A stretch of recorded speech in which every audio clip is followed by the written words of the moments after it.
Buenos días, licenciada y compañeros. Mi nombre es Anaí Jacqueline Ulloa Vázquez. Soy estudiante de la Universidad Nacional de Agricultura de la carrera de Ingeniería Agronómica, sección G. Nuestro tema de exposición es el reino Archaea y reino Bacteria. Somos el grupo número 5 y está integrado por su servidora, Derek Eribrando, Edward Josué Trejo, Esteban Emanuel, Fernando José, Gerson Isaac y Luis Alfredo. Como dije antes, uno de nuestros temas es el reino Archaea. El reino Archaea, o también conocido como dominio Archaea, es uno de los 3 dominios de la vida y está compuesto por organismos procariotas unicelulares, microscópicos, y son muy pequeños, son muy similares y al mismo tiempo son muy diferentes. El reino Archaea son microorganismos celulares. Su estructura es muy similar a la de las bacterias, pero no son iguales, porque son considerados como bacterias antiguas. Y el reino Archaea se clasifica en 4 grupos, que lo vamos a especificar un poco más al transcurso de la exposición. Características generales del reino. Son unicelulares. Las archaeas son unicelulares y son procariotas también.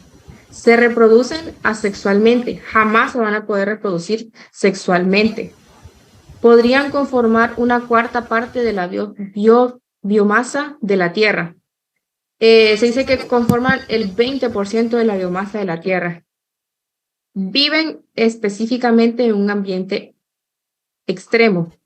Las arqueas producen un momento donde la Tierra no es apta para su vida.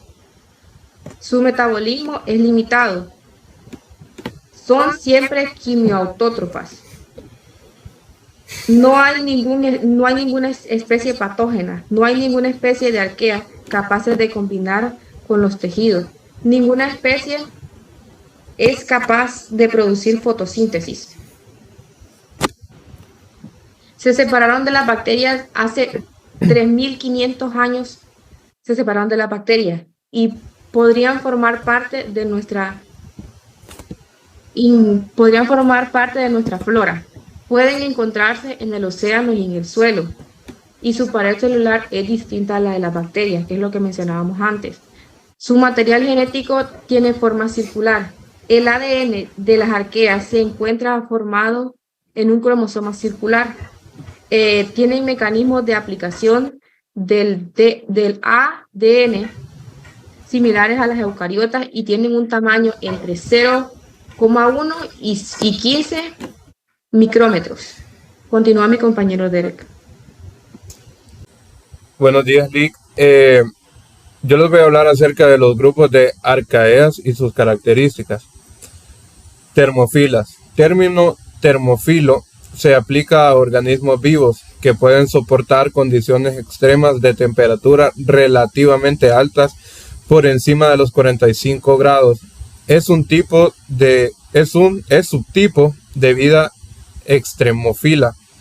Estos organismos tienen una tasa de crecimiento rápido, pero de corta duración. Acidofilas.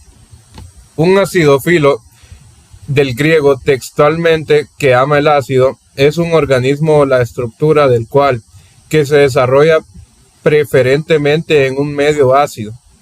Suele tratarse de bacterias y organismos muy simples que son capaces de desarrollarse en condiciones de pH demasiado bajas para la mayoría de formas de vida. Halofilas. Son bacterias que pueden sobrevivir en condiciones de salinidad elevada que otros organismos no pueden tolerar. Según la cantidad de sal que puedan tolerar, se pueden clasificar. Son organismos unicelulares y bacterianos. Es común que tengan pigmentos rojos o morados para absorber la luz solar. Pueden realizar la fotosíntesis. Metanógenas. Las arqueas metanógenas son microorganismos procariontes que viven en medios estrictamente anaerobios y que obtienen energía mediante la producción de gas natural de metano. Gracias a esta característica, este tipo de organismo tiene una gran importancia ecológica, ya que interviene en la degradación de la materia orgánica y en el ciclo del carbono. Características generales del reino bacteria. La Tierra podría haber más de 6 millones de trillones de bacterias. Este asombroso reino no solo es el más abundante, sino el más diverso. A continuación, sus características. 1. Son unicelulares. Absolutamente todas las bacterias son unicelulares, es decir, están formadas por una célula que por sí sola es capaz de desarrollar todas las funciones fisiológicas necesarias para la supervivencia de la misma. 2.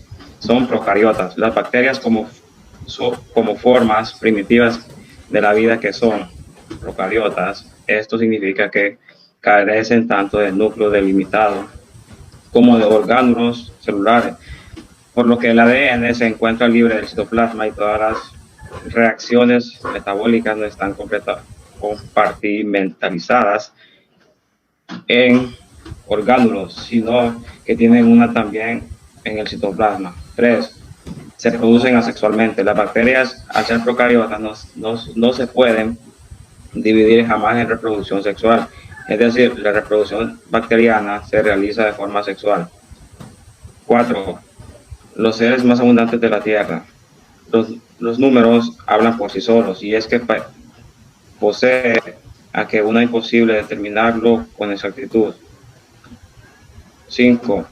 Los seres más diversos de la Tierra. Se estima, no las hemos descubierto todas ni de lejos, que en la Tierra podría haber unas 7.7 millones de especies de animales, 298.000 de plantas y 600.000 de hongos. 6. Tienen un tamaño entre 0.5 y 5 micrómetros. Las bacterias son seres vivos microscópicos de un tamaño promedio que oscila entre 0.5 y 5 micrómetros. Tienen una pared celular. La morfología bacteriana es muy variada, pero hay características que todas comparten, y es que en todas las bacterias disponen una pared celular, una estructura por encima de la membrana plasmática y que les da rigidez y protección y permite la comunicación por el medio. 8. Pueden disponer de estructuras de movilidad. Muchas bacterias son inmóviles, es decir, para desplazarse dependen de los movimientos por medio del que se encuentran. 9. No todas toleran el oxígeno.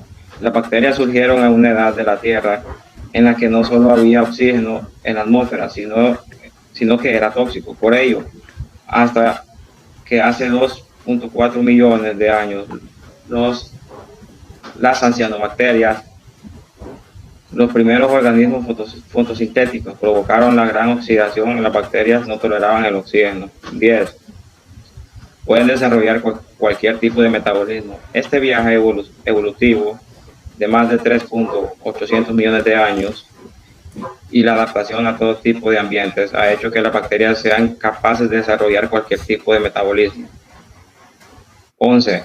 Unas 500 especies son protógenas para el ser humano. 1.100 millones de especies de bacterias que existen, solo 500 son protógenas para el ser humano. 12. Pueden comunicarse entre ellas. Algunas especies de bacterias han desarrollado una forma de comunicación conocida como una amenaza. Son beneficiosas para nuestra salud. Prueba de ello que nuestro cuerpo es hogar de 100 millones de bacterias. Bueno, yo les voy a especificar algunas características de las que nuestro compañero ha hablado. Él dijo que son unicelulares. Absolutamente todas las bacterias son unicelulares. Es decir, están formadas por una única célula que por sí sola es capaz de desarrollar todas sus funciones. Nuestro compañero ya lo había dicho, que necesitan para la superficie de sí misma. Les voy a nombrar algunas de las bacterias unicelulares: estafiloces, neucrococos,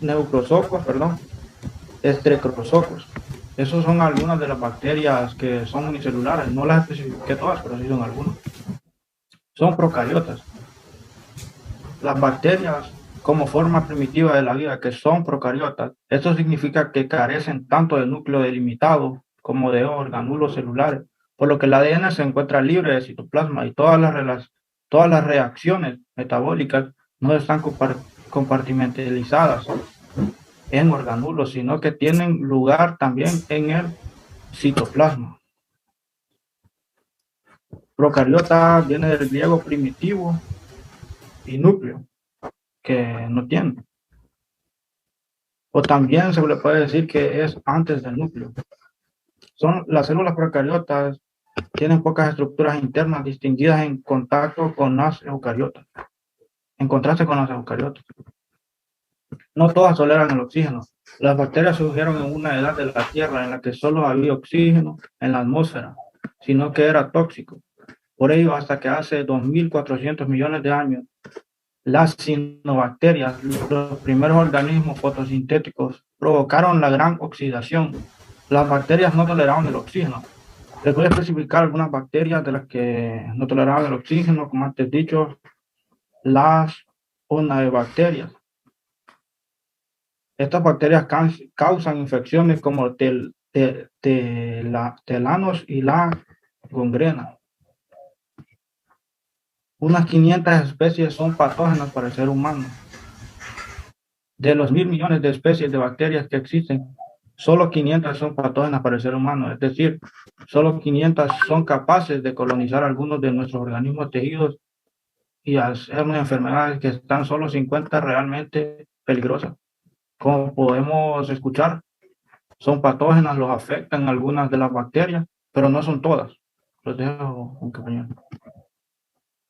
Gracias, compañeros. Yo voy a continuar el tema en lo que son cómo tienen muchas utilidades en la industria. Desde la industria alimentaria para la obtención de yogures, quesos y embutidos, etcétera, hasta la industria farmacéutica. Les voy a dar unos pequeños ejemplos de algunas bacterias, las cuales sirven para hacer yogures o lácteos. Está la Lactobacillus vulgarius, Streptococcus thermophilus, y está la bacteria que es para cuajar leche, que se llama la Lactis y Lactococcus lactis cremosis, que esa es una de las bacterias más importantes para lo que viene siendo lo que es la producción de lactosa, convertirlo de ya sea mantequilla, queso, cuajada, todo lo que viene siendo derivados de leche. Lo siguiente diapositiva, compañero. Principales grupos de bacterias en agricultura. Bueno, entre las bacterias entomatopógenas,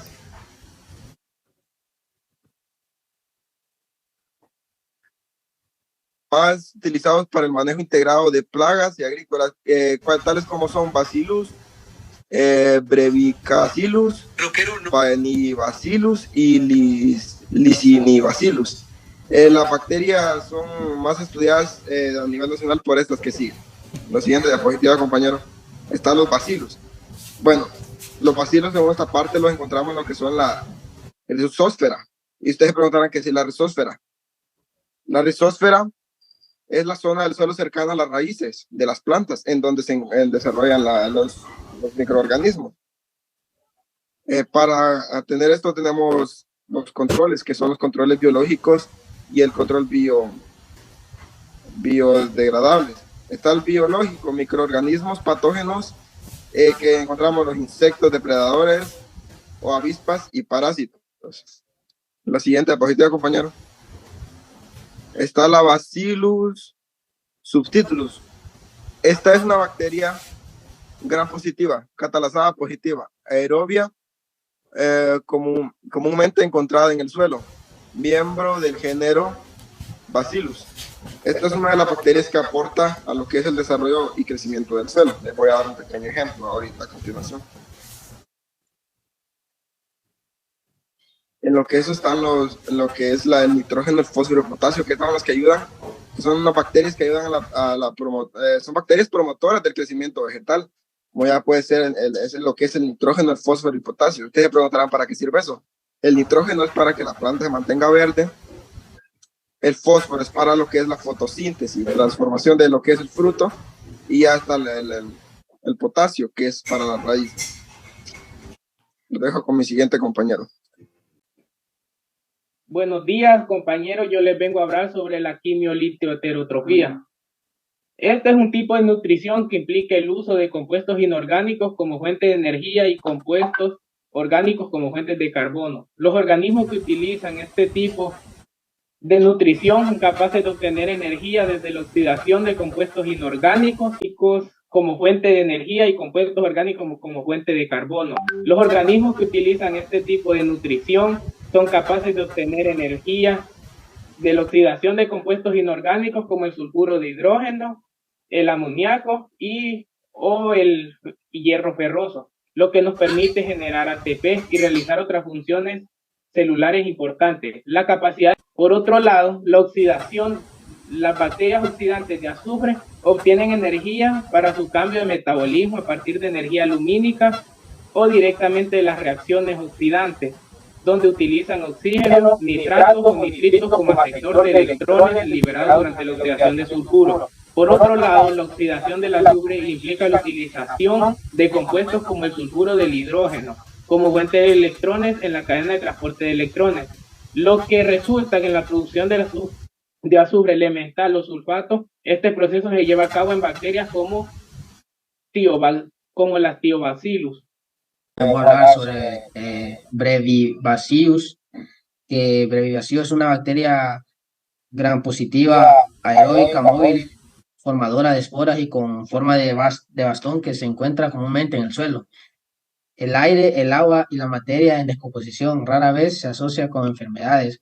El Brevibacillus ha sido reclasificado como género distinto sobre la base de la taxonomía polifásica y en la actualidad el género es una endospora aeróbica no reactiva formada y no reactiva, por lo que la identificación de Bacillus utilizada actualmente no es suficiente para diferenciar a nivel de la especie.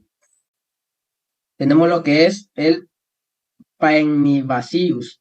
Paenibacillus es un género de bacterias derivado del género Bacillus, el cual se caracteriza por un metabolismo aeróbico y anaeróbico facultativo con una morfología ovalada en el género, antiguamente considerado como un morfotipo de B. subtilis. La especie de Paenibacillus despliega patrones complejos, incluyendo los T-tipo, los C-tipo y los B-tipo. Tenemos también el Licinibacillus. Licinibacillus abarca cepas que presentan actividad insecticida altamente específica, restringida a larvas de mosquitos, especialmente de los géneros Culex, vector de encefalitis y filariasis. Están formadas por células móviles en forma de bastoncillos que producen endosporas en los pozoidales o esféricas. Sí. Tenemos también lo que es el virus. Los virus vegetales y los viroides son grupos de agentes fitopatógenos diversos e inusualmente que infectan y causan enfermedades en muchos cultivos vegetales. Existen virus alargados en forma de filamento sinuoso, virus en forma de varilla rígida, virus basiformes y virus polidreicos. Los virus infectan a todo tipo de organismos, desde animales, hongos, plantas, protistas hasta bacterias y arqueas. También infectan otros virus. Estas especies reciben el nombre de virófagos a los virus que dependen de otros virus. Para cumplir sus requisitos se les denomina virus satélite. Por último tenemos lo que es hongos. Los hongos microrríficos arbusculares son un grupo de hongos que forman una relación mutualista con la mayoría de las plantas terrestres, incluidos muchos cultivos agrícolas. Son conocidos por su capacidad para aumentar la absorción y la productividad de los nutrientes de las plantas. Este ha sido nuestra exposición del día de hoy y muchas gracias.